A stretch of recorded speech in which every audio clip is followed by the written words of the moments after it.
He's a volunteer in charge of protocol and ceremony at the just ended Africa Games. He's joined us on the line. Sir, you're welcome to Eyewitness News. Hello, Seidu. I'm with you. Great. So we saw videos today of an altercation of a sort at the University of Ghana Sports Stadium. Were you there? Even though, okay, good evening. Let me just use this opportunity to say good evening to your cherished listeners. Thank you for the opportunity to speak on behalf of the volunteers for the 2023 All-African Games. Even though I wasn't immediately available at the premises when the incident happened, we had gone to the LOC Secretariat to meet with the LOC chairman on some other arrangements that had to do with our T-shirts. So they came last night because the games officially ended on Saturday. And so yesterday, they came and held a discussion, if you like, a meeting of a kind with all the volunteers. So an opportunity was provided for us to share our experiences. Some came out and shared very positive experiences. Some came to share some other negative experiences and all of the sort. And so one Mr. Nelson Owusu Ansa, who is also a member of the LOC, used the opportunity to address concerns of all of us. And the concern was to the effect that the LOC needed to do something when it comes to our transportation. And so he addressed the concern and said it would not even be proper for them to, invite people from both far and near to come and render such an invaluable services to the nation, only to ask those people to go back on their own. So on the faces of colleagues, including myself, you could read a sigh of relief and joy, because we were very happy that something was going to be done and that we were not going to be, to be left to our own fate. Little did we know that it was just a smart way of, hoodwinking us into believing that something was going to be done, when in actual sense, they had no plan to that effect. So how did we know? So after he assured us, then promises were made to the effect that they will add us T-shirts. And so this morning, some of us who are part of sub-leaderships and other committees were asked to go to the LOC and meet with them for the T-shirts, while the rest of the members remain here, so that when arrangements are done to the effect of that payments and other things will be done, then our attention will be drawn so we can rush back. So we were there, and then we started reading very unfortunate scenes on our on our various WhatsApp groups, and then we started reaching out to our colleagues and trying to find out what exactly the whole issue was. And then they said how do I even describe her? She is the leader of a sort for this volunteer program. One Mrs. Juliana Adoyoboa. So, and that the woman posted a statement to the platform to the effect that we were not going to be paid and that we are supposed to vacate the place. Our various rooms were supposed to vacate them as early as 12 noon and those kind of things like that. And drawing our attention to the effect that we are not supposed to take anything along. We have to conduct ourselves very well and live as peacefully as we can. And so everybody was shocked. And I believe, Mr. Omar Osanda, if you were in the shoe of any volunteer, you would definitely be shocked, because the information we have from these people is contrary to what was told us yesterday, for which reason every volunteer was happy. And so this whole thing of, telling us you do something about it and that you will not even allow us to go, and that if you allow us to go under the circumstance, it will amount to bad faith, and that when you want us to come and do something in the foreseeable future, we may not want to come, and so you won't want to create a situation of regret. And so we were happy. So you can, with all due respect, for God's sake, turn around and then say that, oh, what you said yesterday, you cannot do it. Even though they didn't say that, but their action this afternoon points to that fact that what they said yesterday cannot be done. So I ask a simple question. If a volunteer comes from all the way in maybe Sandema or Fumbisi on his own, because everybody came here on their own. After we had gone through the process, everybody came here, every volunteer came here on their own. And even it is important to add that we had some international volunteers. Some people came here through the auspices of the AU. So people travel on their own to come and render services, volunteering services. So it is only proper, irrespective of how you define the word volunteer, it is proper that organizers of this particular event should have known that even if they will not give us anything, but at least something for transportation. Something for transportation. And I have no doubt in my mind that if they had done that, what we saw this afternoon would have been prevented. And so, in short, that is basically what happened. I see. Interesting. Talk to us about the contractual agreements that you have. How much was supposed to be given to you for what services exactly? As a matter of fact, because we are speaking to the facts, the communication that came in the form of an email, a letter from the volunteer unit, because I said the head of that particular program is Mrs. Juliana Aduyubo. So anybody that received communication, either you've been selected or not selected, definitely comes from this particular mother that I'm referring to. And so on the face value of that particular communique that I'm talking about, nothing of that sort was stated. Nothing of that sort. I asked him, so you'll be given this at the end of the day, or you'll be given that at the end of the services. But we are relying on what we were told. The same people who would have stated that in our messages or in the letters that accepted us to come and volunteer, they were the same people that told us yesterday, and that is incontrovertible. And I will sincerely plead with you to establish contact with the said Mr. Nelson Owusu Ansa, whom we are told is a former National Youth Employment Agency or something of that sort appointee, and find out from him if indeed during the sign-off party yesterday he made such a statement or otherwise, so that we will know whether it is just the case that volunteers just want to set organizers up for public ridicule, or we have a genuine cause for concern. We were told categorically yesterday, between the hours of 10 and 11 when they were addressing us, after people were given an opportunity to speak on their experiences. And he said, it will not even be morally right for them to say, go back. And that tomorrow, before everybody leaves their hostel, everybody would have gotten what is due them. I am fasting, and I'm yet to even break my fast.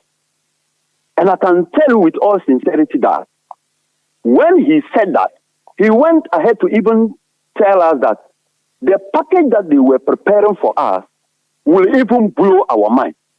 So the simple, I just want listeners to listen to what I'm saying and to ask. When somebody tells you this, the simple question you ask is, so this current state of affairs, is it the kind of package he was referring to? The kind of package that he said, if we knew what they were preparing for us, will even blow our mind. Is this the kind of package he was referring to? And I will even ask, is this the best way organizers of this particular program can treat their own future leaders? Is this the best they can treat us? They keep touting the successes of this program. Those who witness the services of volunteers will agree with us that, but for us, most of these successes that they are touting wouldn't have been achievable. And I feel very, very bad. I feel very sad that traveling all the way from the north to come here and do the little that I can, so at the end of the day, we can all tout the successes of the program and say, yes, Mother Ghana truly made it, only for us to be treated the way we are being treated. I feel very, very bad.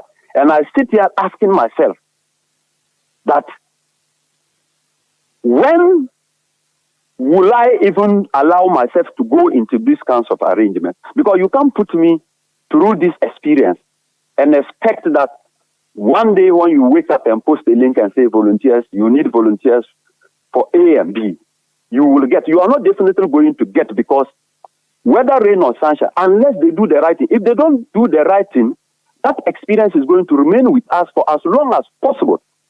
And in the foreseeable future, I have no doubt in my mind that people are going to be guided by the experiences of some of us and will not even want to show up. We've just gotten to a point where it is difficult to even give yourself out for your country. It's difficult. It's very difficult. And I just want to ask Mr. Umaru, under the circumstances, if there is a need for one party, so party here, volunteers on one side and organizers on the other side, because no organizer or no organizing committee member will tell me that they are not going home with money. None. They can come and say it that they are not going home with money, but that is not the truth.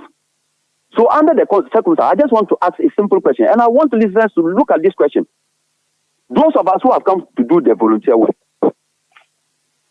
we are nowhere closer to those who have organized this program in terms of financial standing. Majority of us are struggling to survive. Majority of us are struggling to just survive on daily basis. So if there is the need for one party among these two parties, so I said volunteers on one side and the organizers of the other side, if there is a need for each one of us to sacrifice for this country, Mr. Omar, I simply ask, is it the organizers who are supposed to sacrifice, or it is those of us who are already struggling to survive who are supposed to sacrifice? So we just got to a point where anytime situation of sacrificing arises, it is the very ordinary Ghanaian who is asked to sacrifice. And I feel very, very sad. This is not what our forefathers taught us. Leaders must always show example, and we are not here to put anybody in bad light. We are simply asking the critical questions. Whatever is due, volunteers must be given. And I want to use this opportunity to state that anybody who come around and say what we are saying is not true is engaging in afterthought, because the reality on the ground points to the fact. The reality on the ground simply points to that fact that they were just trying to outsmart us. And I feel very bad that organizers have overlooked our invaluable services and just trying to outsmart us. And I feel very, very bad. Sedu, the question that will linger on many people's minds is that you are called a volunteer, and a volunteer is someone who volunteers to do something. It's voluntarily. Why are you demanding for money when you went there to engage your services, or you're going to offer your services voluntarily in the aid of the event that was organized by Mother Ghana? Yes.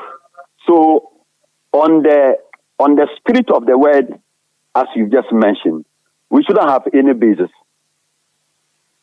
But the fact that we are demanding TNT doesn't mean if you are demanding TNT, it defeats the word voluntarism. It doesn't. But that would also presuppose that there was an earlier agreement to be given TNT, where a specific figure has been agreed on, that you in the medical team, you'd be given so much, you in the cleaning team would be given so much. If there was no such prior agreement... So I'm coming here. Let me answer your question. Majority of us have very close relationship with the head of the volunteer program. Off records, our mother told most of our colleagues, and these are not information we are just trying to make up. Some of them go to her and pick items to come, like items as in maybe accreditation cards, T-shirts, and other things like that. And we force them to ask her what the arrangements are at the end of the day. On one breath, we were told that even though we are here to do volunteer work, we are actually supposed to be, they will give us compensation or maybe something like allowance or an appreciation token.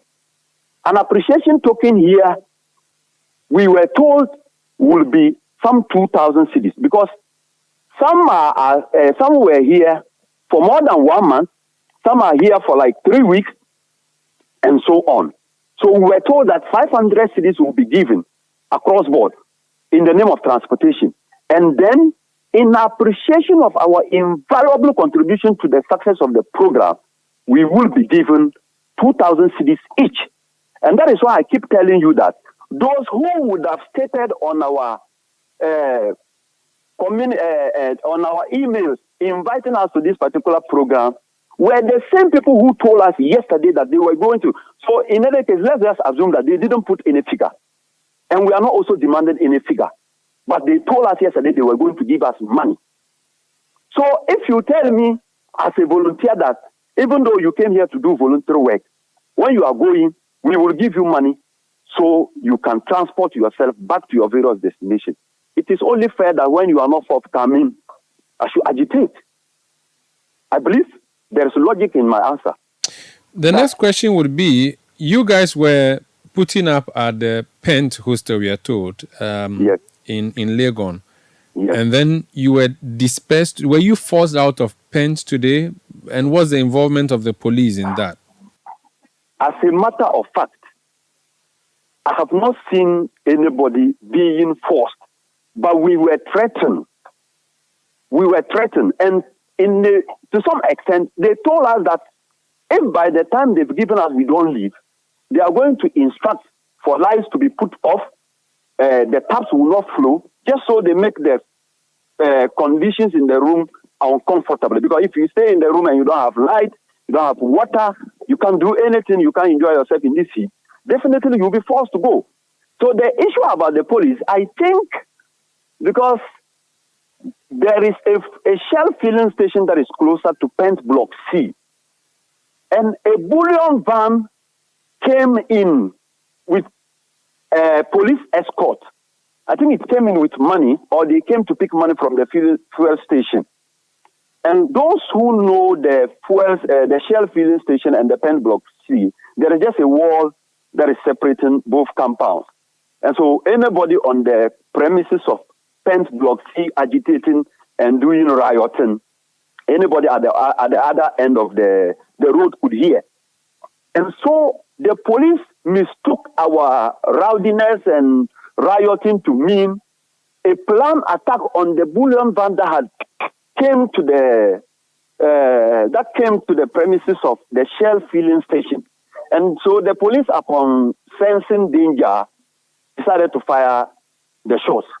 And so it was after the whole incident that we got to realize that, okay, because leadership engaged management and then the police, and then we were told that they mistook our listen to mean a planned attack on the bullion van. I see. So the police did not target you in any way. Okay. Finally, no, it was actually a target on us with the suspicion that we were planning an attack on their bullion van, because our colleagues have started breaking chairs and trying to distract some few other things, not in the various hostels, but no one has been hit by the police. As far as I am concerned, nobody, we've not gotten any.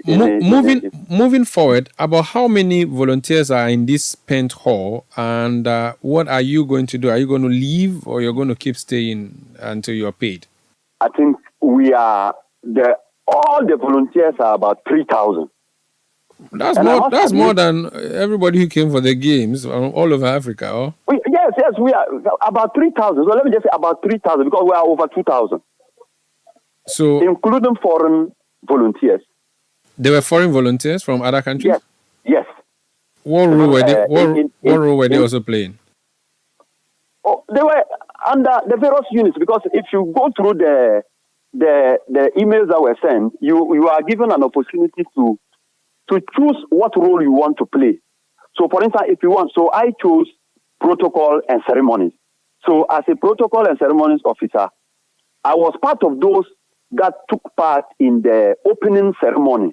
So I was holding the placard for Mauritius.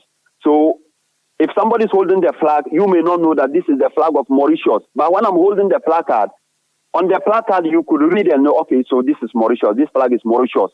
Others were marshals, others were those kind of things like that. And so we were equally part of those who did the closing ceremony, and I believe when I say opening and closing ceremony, listeners know what I'm referring to. And then when you go to Botiman, at the badminton event center, there is a place that is reserved for VIP. So protocol officers are stationed at these particular strategic places where you offer water. When a guest needs water, you offer the person water. When a guest wants to use the washroom, you lead the guest or you show the guest the washroom. Any service that the guest needs, you provide. So I want to state on record that the services that we rendered is something that you can't even place monetary value on. I see. Okay. So point is, are you going to stay or you are going to leave? And when I say you, I mean plural you. Yes. I must admit, majority of us have already lost hope. You know, it's not everybody who have had to contain this rioting and things like that because the whole place looks scary. So majority of our colleagues reach out to their friends and family members to seek for assistance to go back to their various places. Question, Seidu, yes, are you party boys who were brought by party officials to satisfy party jobs or jobs for boys? Is that what it is? As a matter of fact, if you came to this particular program and you were very familiar with volunteers, we were all Ghanaians across the political divide. There were NDC guys, colleagues. Those of us who came from Tamale, you could see that this an NDC person, you could see that this an MPP person, you could see that this somebody who doesn't even have party, or is not a typical party boy. So we're all here as Ghanaians first, but we have political parties that we belong to. And it will be unfair on my part to say those who came here were solely MPP guys who were brought in to satisfy. No. Thank you so much. So we just want to, in conclusion, we are still, I think the situation is a bit calm. We are currently relaxing in our hostels. We wait to see whether the forced eviction will actually happen. And if it doesn't happen, some of us will continue to be here for as long as we want to be here. And then any hope that comes anywhere, then we'll move out. Because it is not the desire to leave your home. In my house, I have full mattress and I have everything. My water is flowing. I wake up and I eat proper TZ. In this Ramadan, the food they bring here, you break your fast. You can't even get proper food to break your heart. When I am in the north, maybe at this time, my wife should be preparing some hot TZ with ayuyu. But we are here struggling. Seidu. We can't allow these things to happen. Seidu, you're still fasting. Don't make me salivate. It's all right. I wish you all the best and safe journey back home. Thank you very much, sir. So that's Damba Abdullahi Seidu. He's a volunteer with the just ended Africa Game.